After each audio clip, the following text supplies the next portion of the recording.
Նշանակ, տեսեք, մենք իսկապես ունենք շատ զարմանալի իրավիճակ։ Մի կողմից Ռուսաստանի Դաշնությունը դե ֆակտո պատժամիջոցներ է կիրառում իր դաշնակցի, նոմինալ դաշնակցի նկատմամբ, ոնց ուզում եք անվանեք, սրանք պատժամիջոցներ են տնտեսական։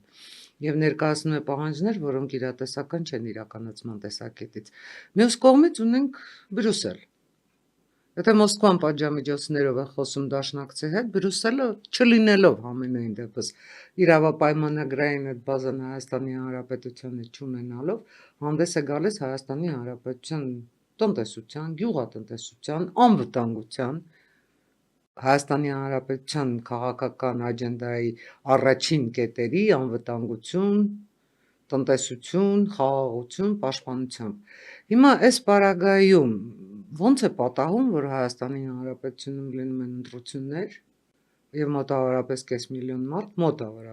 միլիոն մարդ գնում է եւ ձայն է տալիս այն ուժերին, որոնք ներկայացնում են Ռուսաստանի Դաշնությունը, որոնք Հայաստանը չեն ներկայացնում, որոնք ներկայացնում են Ռուսաստանի Դաշնությունը եւ ռուսական շահը։ Ես այս կազուսը անկեղծ եմ ասում, չեմ հասկանում։